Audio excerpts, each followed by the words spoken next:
오늘 2부 예배에 참석한 우리 모든 성도들 사랑하고 환영하고 축복합니다. 큰 은혜의 시간 될 줄로 믿습니다.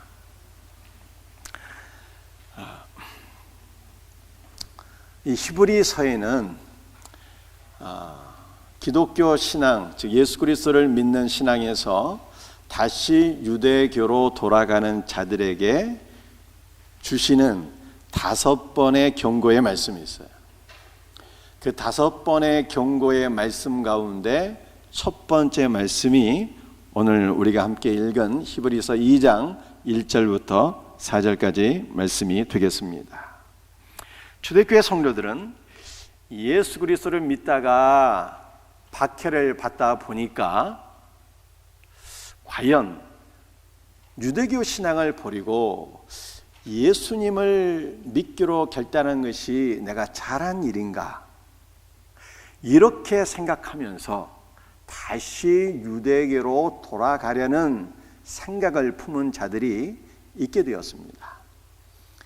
이들을 향하여서 히브리서 저자는 복음을 버리고 다시 유대교로 돌아가는 자들에게 경고의 말씀을 주었는데, 그것이 바로 오늘 우리가 함께 읽은 말씀입니다. 히브리서 저자는 다시 유대교로 돌아가는 자들에게 오늘 본문 말씀을 통해서 3가지 경고를 줬는데요. 첫 번째 경고의 말씀이에요. 다시 유대교로 돌아가지 않고 신앙을 굳건히 지키기 위하여 말씀을 붙잡아야 합니다. 누가복음 16장 16절 말씀을 한번 같이 읽도록 하겠습니다. 율법과 선지자는 요한의 때까지요, 그 후부터는 하나님 나라의 복음이 전파되어 사람마다 다 그리로 침입하느니라. 여러분들, 우리가 살고 있는 세상은 2가지 힘이 크게 역사를 하고 있습니다. 첫 번째 힘은요, 하나님 나라의 힘입니다. 우리가 함께 읽은 누가복음 16장 16절 말씀은 하나님의 나라가 있는데 사람마다 그 하나님의 나라가 복된 나라로 생각되어서 그 나라 안으로 침입하여 들어간다, 이런 말씀이 아니에요. 침입한다라고 하는 이 말씀이 수동태로 되어 있습니다. 그러니까 이 말씀은요, 하나님 나라가 각 사람을 빨아들이는 강력한 힘이 있어서 그 하나님 나라의 강력한 힘에 의하여 사람마다 천국 하나님의 나라로 들어가고 있다, 이런 뜻이 되는 것입니다. 여러분들, 우리에게 역사하는 2번째 힘은요, 그 세상 나라의 힘이에요.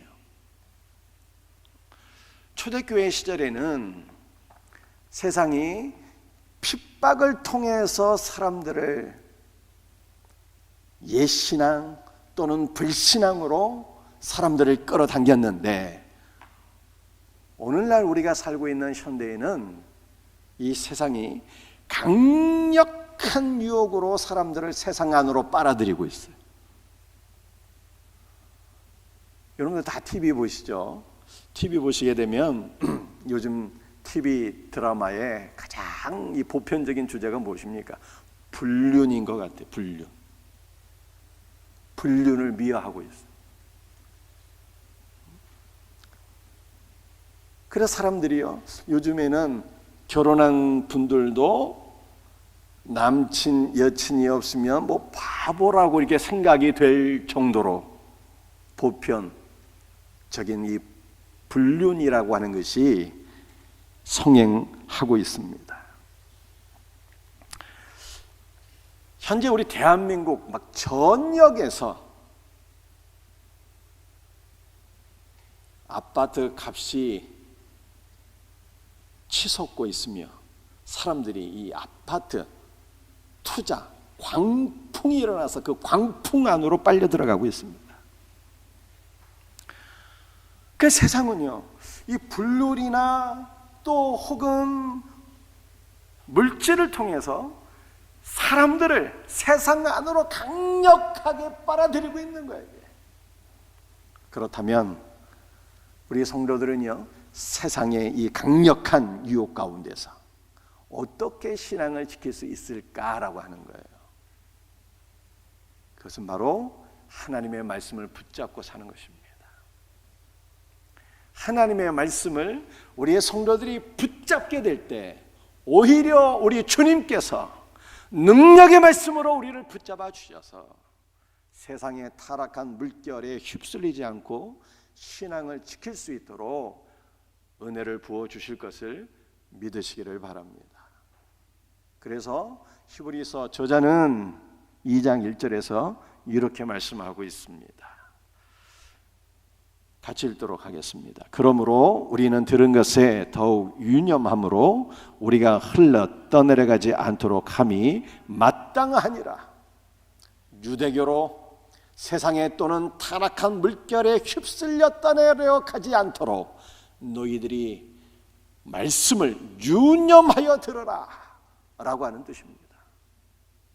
그런데 이 듣다라고 하는 것이 수동태로 되어 있어요. 말씀을 내가 듣는 것이 아니라 말씀이 들려지는 것입니다.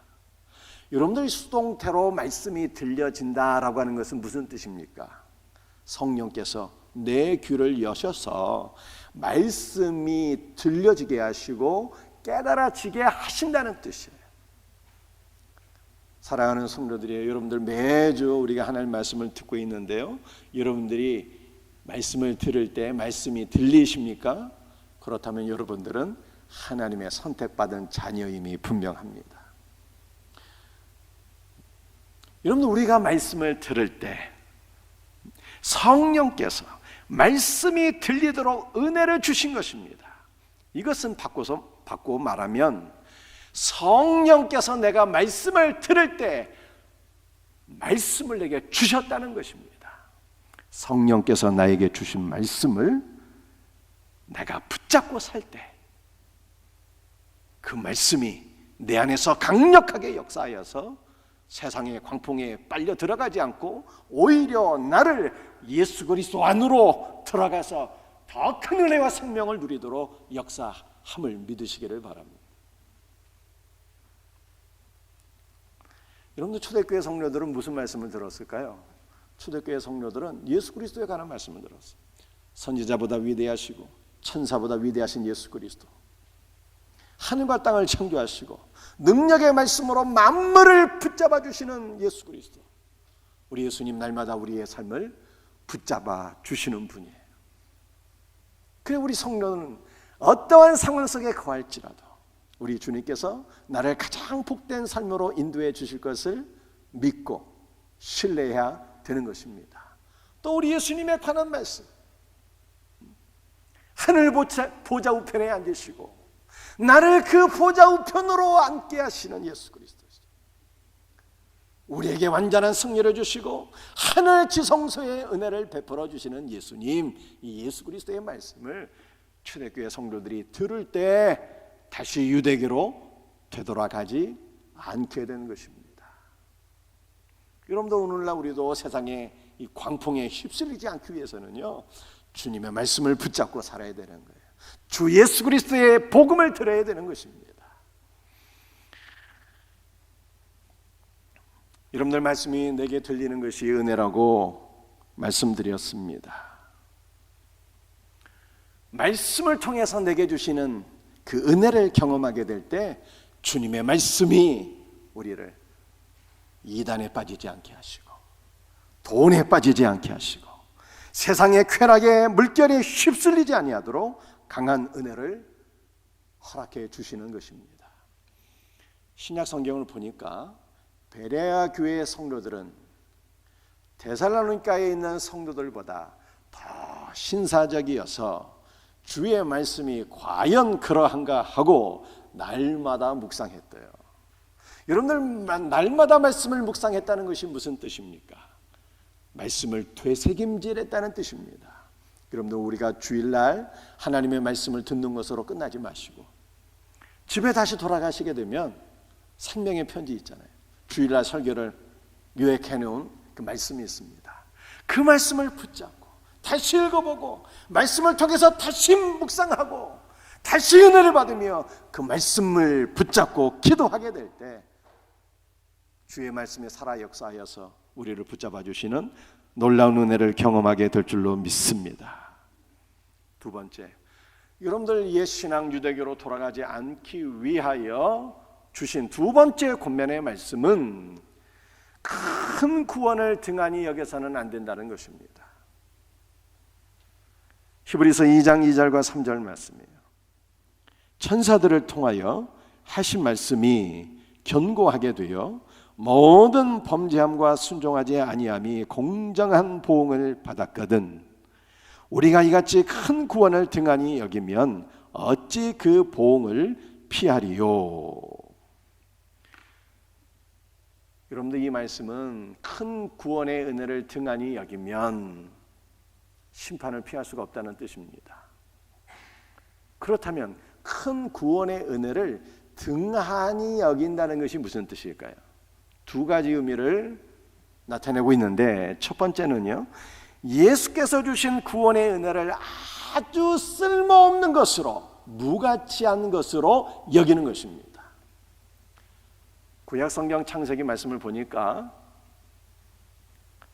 에서와 야곱이 등장하고 있습니다. 이삭의 두 아들 에서와 야곱. 그런데 에서는 장자권을 경홀히 여겨서 팥죽 한 그릇에 팔아먹고 야곱은 장자권을 간절히 사모했다 이렇게 말씀하고 있어요. 여러분들 장자권이라고 하는 것이 무엇일까요? 장자권이라고 하는 것은 하나님의 장자이신 예수 그리스도로 인하여 내가 자녀가 되는 은혜입니다. 장자권이라고 하는 것은요, 하나님의 장자이신 예수 그리스도로 말미암아 내가 예수 그리스도와 함께 공동 상속자가 되어서 아버지 하나님의 모든 부요한 은혜와 생명과 축복을 다 누리는 것을 가리키는 거예요. 그런데 에서는 이 장자권을 무시하여서 어떠한 평가를 받게 되었습니까? 망령된 자다, 영이 망해버린 자라라고 하는 평가를 받았고, 야곱은 이 장자권을 사모한 결과 우리 주님께서 야곱을 너무너무 사랑하셨고요, 그의 일평생의 삶을 지켜주시고 보호해 주셨으며 그를 믿음의 조상으로 세워주셨습니다. 여러분들, 우리 가운데 예수 그리스도께서 우리에게 베풀어 주시는 큰 구원의 은혜, 우리를 자녀 삼아 주시고 예수 그리스도와 함께 아버지의 모든 것을 누리게 하시는 이 장자권의 은혜를 경홀히 여겨서 에서와 같이 영이 망한 사람이라고 하는 평가를 듣는 분들이 한 분도 없기를 주의 이름으로 축복합니다. 여러분들, 두 번째로 큰 구원의 은혜를 등한히 여긴다는 것은요, 구원의 은혜를 무가치한 것으로 여긴다는 뜻이에요. 말씀의 은혜를 무가치한 것으로 여기고 말씀이신 예수 그리스도를 무시하고 경멸하는 것, 이것을 가리켜서 구원의 은혜를 등한히 여긴다 이렇게 표현한 것입니다. 여러분들, 사람은 누구나 자기가 가지고 있는 관심사항에 대해서는 알아가는 것을 힘쓰게 됩니다. 주식에 관심 있는 사람들 주식 공부 열심히 합니다. 부동산 투자에 관심 있는 분들 투자 공부 열심히 하고요, 음악과 예술에 관심 있는 분들 여러분들 열심히 노력하죠. 운동도 마찬가지입니다. 그냥 운동하는 사람 별로 없더라고요.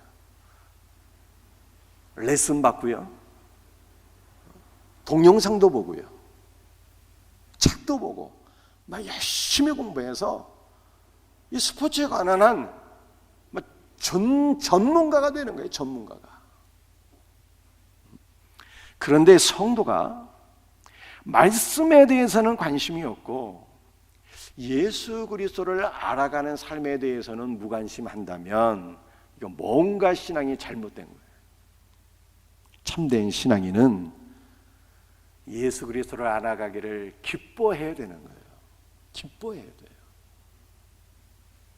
찬송가 가사처럼 내 평생의 소원, 내 평생의 소원, 대속해 주신 은혜를 간절히 알기 원하네.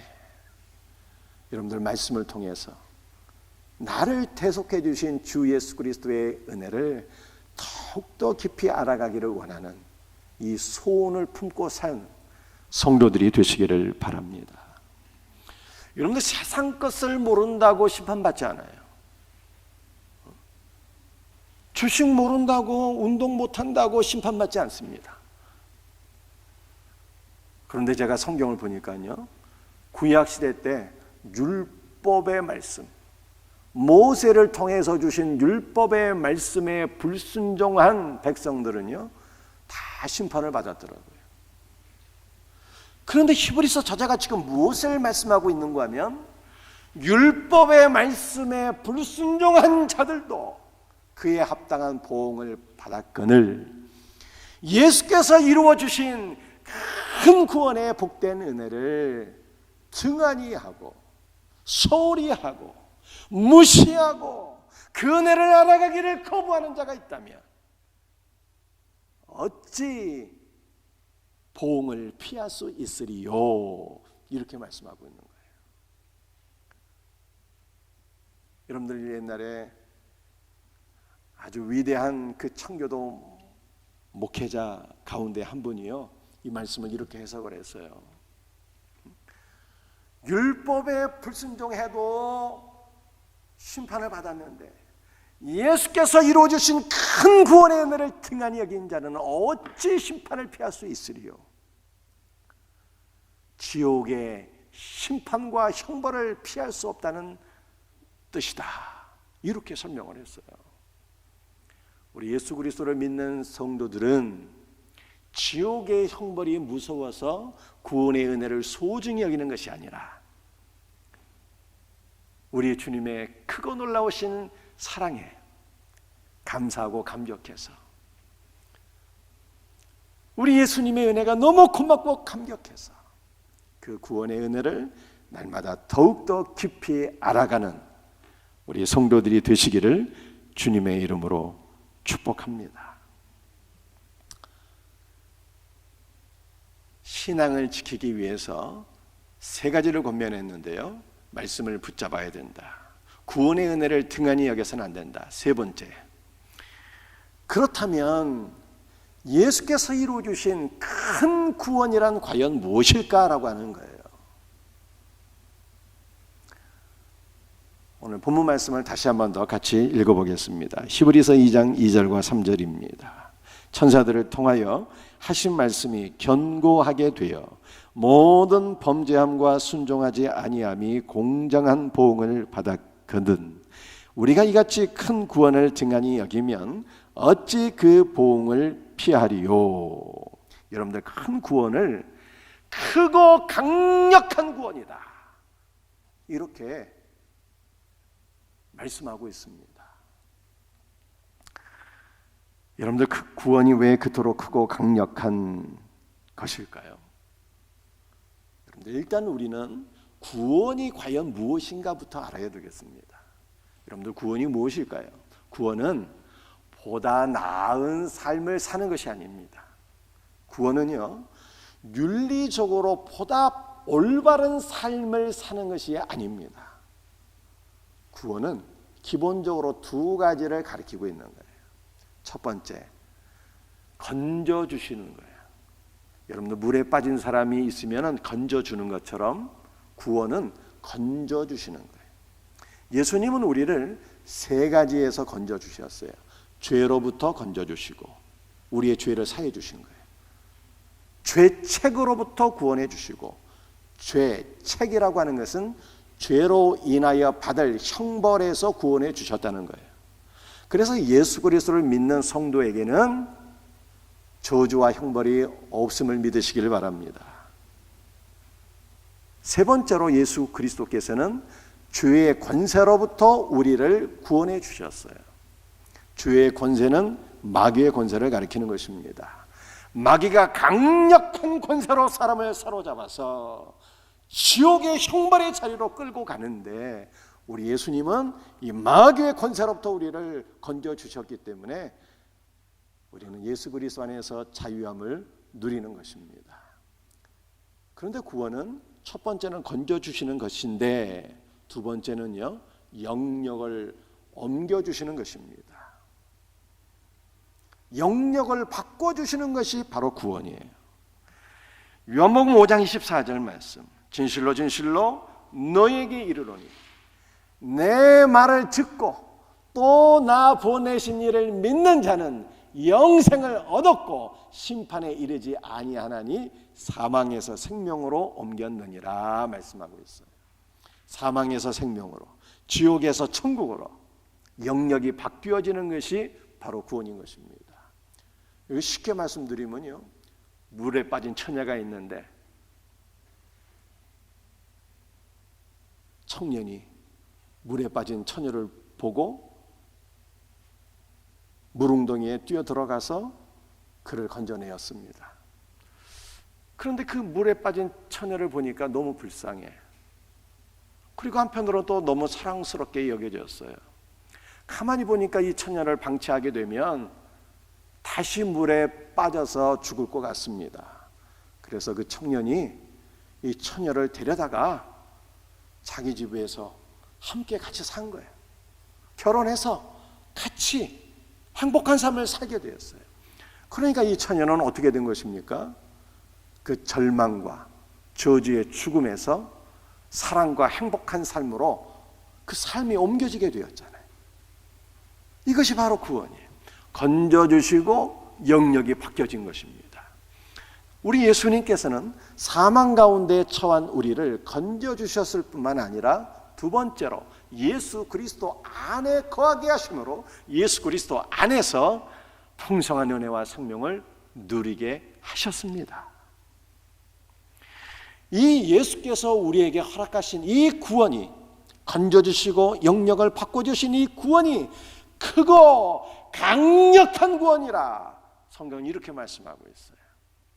왜 구원이 크고 강력한 것입니까? 그것은 구원이 주님께서 우리에게 이루어 주신 선물이기 때문에 그렇습니다. 여러분들, 명품이 왜 명품일까요? 명품이 명품인 것은 장인이 손수 만들었기 때문입니다. 그래서 똑같은 가방일지라도 명품은 그 값이 다른 가방보다 몇 배, 몇십 배 더한 것 아니겠습니까? 여러분들, 구원이 크고 강력한 것은 크고 위대하신 주님께서 만들어주신 것이기 때문에 구원이 크고 강력한 것입니다. 구원이 크고 강력한 이유는 너무나 쉽게 구원을 받게 하셨기 때문에, 건져주시고 영역을 옮겨주시는 이 놀라운 은혜, 너무나 쉽게 구원을 받게 하셨기 때문에 이 구원이 크고 놀라운 것이에요. 우리 주님께서는 나의 노력으로, 나의 순종으로 구원을 받게 하지 않으셨습니다. 오직 주님의 은혜로 구원받게 하셨어요. 주님의 은혜로.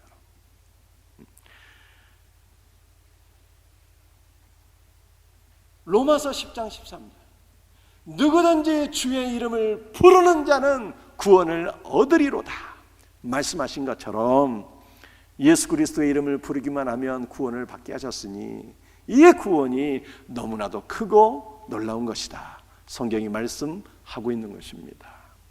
여러분들, 구원이 크고 놀라운 것은요, 예수께서 이루어 주신 이 구원이 강력한 은혜가 있기 때문입니다.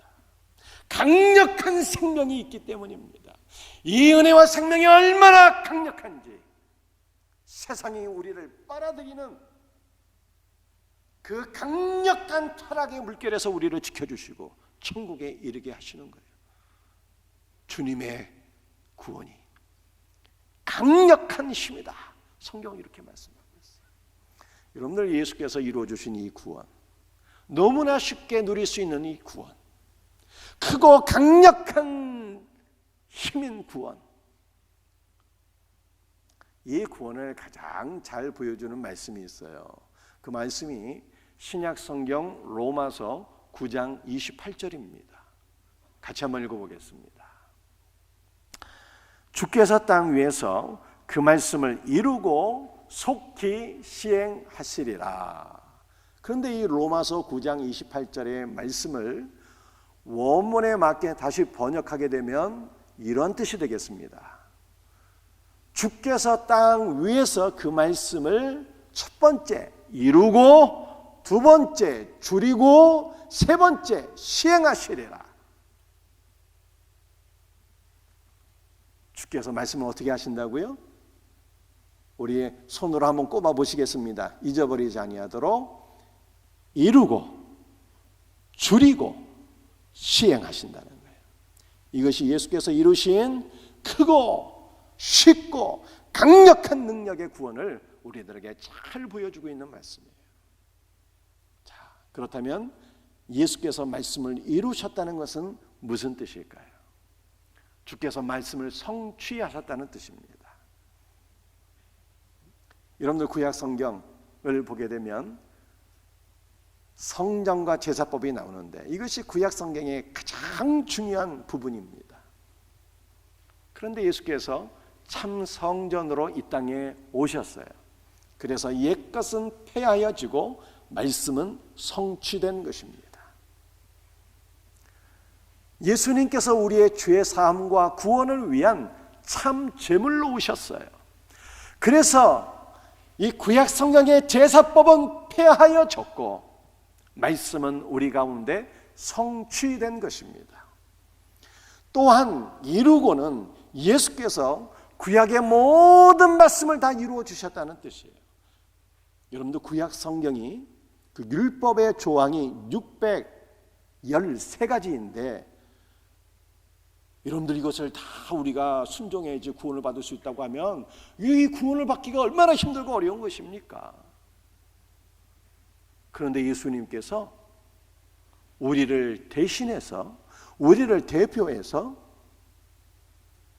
성경의 모든 것을 다 순종하셨어요. 첫사람 아담은 하나님의 말씀에 불순종해서 에덴 동산에서 추방을 당하게 되었는데 둘째 아담이신 예수께서 우리를 대신하고 대표하셔서 순종하셔서 우리는 그 은혜를 힘입어 다시 에덴을 되찾게 된 것입니다. 다시 설명드리면 우리 예수님은요 모든 말씀에 온전한 순종을 하셨어요. 그런데 예수 그리스도를 믿으면 주님과 하나가 되잖아요. 그래서 예수님의 신분이 나의 신분이 되고 예수님의 순종이 나의 순종이 되어서 우리는 그 순종을 힘입어 다시 하나님의 나라를 회복하는 것입니다. 여러분들 예수님을 믿으면요 예수님의 공로가 나의 공로가 되는 거예요.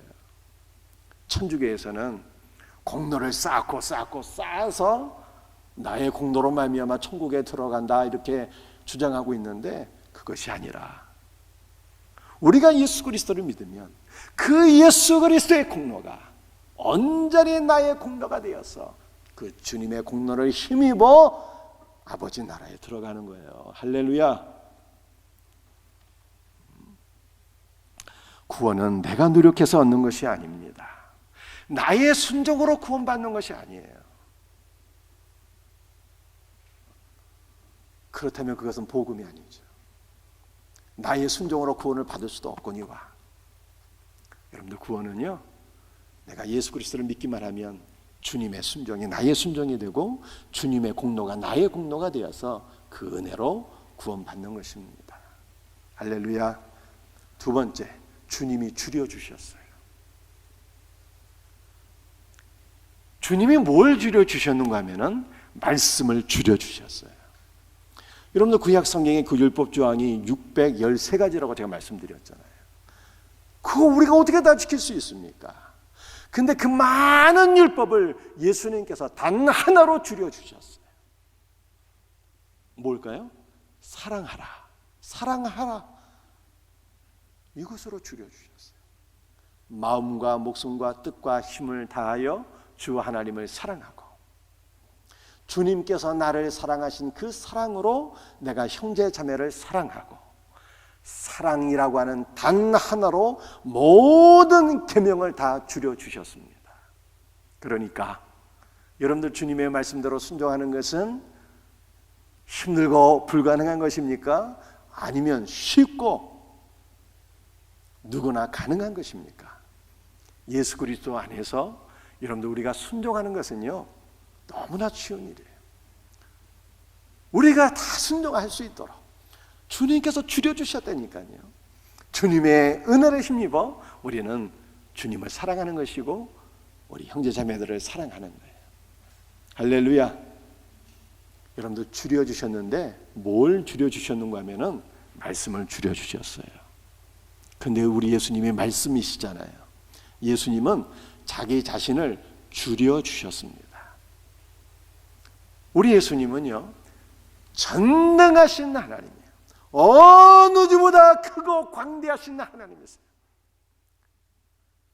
제가 학생 시절에 살아계신 하나님을 만났는데, 제가 만난 하나님은 어느 주보다 위대하시고 크신 하나님이신데, 그 하나님께서 벌레보다 못한 나를 위하여 죽으시고 부활하심으로 나를 구원하신 것을 깨닫게 되었을 때 하늘을 나는 것 같은 기쁨을 누리게 되었어요. 여러분들, 우리 예수님은요, 우주보다 광대하신 분이에요. 그런데 그 하나님이 내 안에 들어오셨잖아요. 우주보다 크신 하나님 주 예수께서 내 안에 들어오셨어요. 어떻게 이것이 가능합니까? 예수님께서 자기 자신을 줄여주셨기 때문에 가능한 일이에요. 여러분들, 예수님은 자기 자신을 줄여주셨는데 어느 정도까지 줄여주셨을까요? 주 예수 이름 안으로 당신 자신을 다 줄여주신 거예요. 여러분들, 성경에서 이름이라고 하는 것은 참으로 놀라운 의미를 갖고 있습니다. 여러분들, 누가 저의 이름을 부르면 제가 뒤돌아볼 것 아니겠습니까? 그러나 저의 이름 이성진과 제 자신은 이퀄 같은 것이 아니에요. 그러니까 누군가 제 이름을 종이에다 적어놓고 저를 너무 미워해서 제 이름에다가 막 화살 쏘고 바늘 꽂고 해도 저는 해를 받지 않아. 왜냐하면 이름과 저는 이퀄 관계가 아니기 때문입니다. 그러나 주 예수의 이름과 예수 그리스도 자신은요, 이퀄 동등한 관계예요. 같은 것입니다. 그래서 우리 성도들이 예수 그리스도의 이름을 높이고 찬양하면 주님이 영광을 받으세요. 주님이 영광을 받으세요. 여러분들, 예수님은요, 이 주 예수, 우리 주님의 이름 안에 예수 그리스도의 모든 것을 다 담아 놓으셨어요. 예수 그리스도의 모든 신성과 모든 은혜와 생명과 능력과 권능과 지혜와 지식과 모든 것을 그 이름 안에 다 담아 두셨어요. 그리고 그 이름을 부르는 자들에게 예수 그리스도의 모든 것을 다 누리게 하신 거예요. 여러분들, 주님의 이름을 높이셔야 돼요. 주님의 이름을 부르셔야 돼요. 주님의 이름을 기도하실 때 여러분들 고백하고 있습니까? 주님의 이름을 부를 때 주 예수께서 내 안에서 역사하심을 경험하게 되는 거예요. 주 예수께서 우리의 영을 하늘 지성소로 인도하시고 그 크고 놀라운 은혜와 생명을 부어주시는 것을 경험하게 되는 것입니다. 바로 이것이 여러분들 크고 강력한 구원이라는 거예요. 세 번째, 첫 번째는 이루고, 두 번째는 줄이고, 세 번째는 행하시리라. 행하신다는 것은요, 모든 언약을 다 성취, 이루어 주시겠다는 뜻이에요. 여러분들, 성경은 언약의 말씀이에요. 언약의 말씀. 그래서 이 성경이 구약과 신약으로 되어 있는데 옛 언약이요 새 언약이다 이런 뜻이잖아요. 창세기 28장 14절에 하나님께서 말씀하셨습니다. 땅의 모든 족속이 너와 내 자손으로 말미암아 복을 받으리라. 이게 누가 누구에게 하신 약속의 말씀이죠? 하나님께서 족장들 아브라함과 이삭과 야곱에게 계속해서 약속해 주신 말씀이에요. 이 약속을 누가 이루어 주었습니까? 전능하신 하나님께서 이 약속의 말씀을 이루어 주셔서 우리는 아브라함의 후손으로 오신 이삭과 야곱의 후손으로 오신 예수 그리스도로 말미암아 영원한 생명과 은혜와 복을 받게 된 것입니다. 여러분들 성경은 약속으로 가득 차 있는 말씀이에요. 구원의 약속이 있습니다. 성화의 약속이 있습니다. 영화의 약속이 있습니다. 그렇다면 우리의 성화와 영화 다 누가 이루어 주시겠다는 거예요? 주님이 이루어 주시겠다는 거예요. 주님이. 우리는 이것을 믿고 살아야 돼요. 성경의 모든 약속은 예수님께서 이루어 주시겠다고 하는 약속이에요. 여러분들 우리는 새벽기도 때 우리 이스라엘의 왕들에 관한 말씀을 우리가 살펴봤어요. 남유다의 왕들이 20명이 있었는데요. 그 20명의 왕들 가운데 다윗의 길로 행하였더라라고 평가를 받은 왕이 단 3명이에요. 아사와 히스기야와 요시야.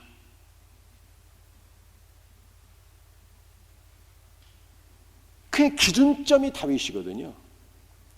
그런데 이 위대한 믿음의 조상들도 실패한 것이 있더라고요. 뭐를 실패했는가 하면은 자녀 양육을 다 실패했어요. 다윗의 자녀들을 보니까 살인죄를 짓고 강간죄를 짓고 그랬잖아요.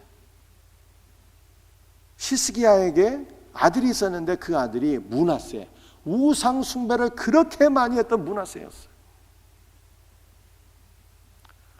여러분들 요시야에게 세 아들이 있었는데요. 여호아하스, 여호야김, 그리고 시드기야. 세 아들이 있었는데 이 시드기야가 이 세 아들이 다 악을 행하는, 즉 우상을 숭배하는 자들이었어요. 성군들도 실패한 것이 자녀 양육이에요. 그렇다면 여러분들 우리는 자녀 양육의 사명을 어떻게 감당할 수가 있는 것입니까? 불가능한 거예요. 불가능한 거예요. 우리의 자녀를 믿음으로 세우고 하나님이 원하시는 거룩한 성전으로 세워나가는 이 사역이 본질적으로 불가능한 거예요. 그러나 우리에게 소망이 있으니 우리의 소망은 무엇일까요? 내가 이루면 불가능한데 주님이 이루어 주시겠다는 거예요. 주님이 이루어 주시겠다고 하는 약속이 바로 성경이에요. 주님이 다 이루어 주시면 우리는 그럼 뭐 합니까? 우리가 해야 될 일은 뭔가요? 주님께서 그 약속을 이루어 주실 것을 믿고 기도하는 거예요. 약속을 이루어 주실 것을 믿고 기도하는 자에게 우리 주님은 역사하셔서 그 모든 약속을 다 성취해 주세요.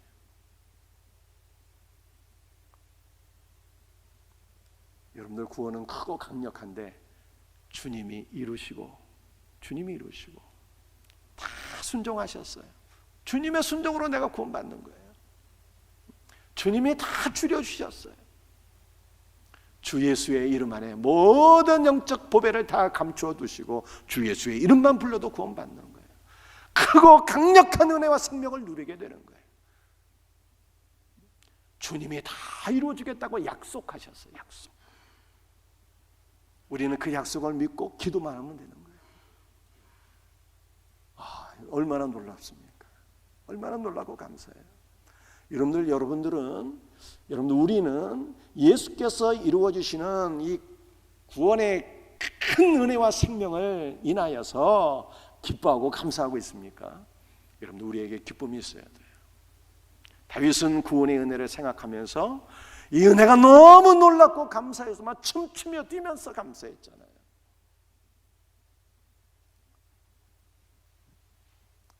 여기 음악의 전문가들 계신데요. 우리 김현정 집사님 얼마나 전문가입니까? 여러분들 핸델의 메시아 혹시 알고 계신가요? 핸델의 메시아. 이 핸델의 메시아의 2부 합창곡이 할렐루야예요. 할렐루야. 어떤 것인지 우리 한번 잠깐 들어보시겠습니다.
들었으면 좋겠는데 아쉽습니다.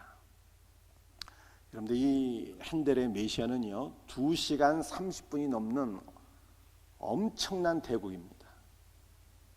근데 핸델의 이 메시아, 이 위대한 명곡을요, 이 대작을 핸델이 오랜 시간에 걸쳐서 작곡한 것이 아니었어요.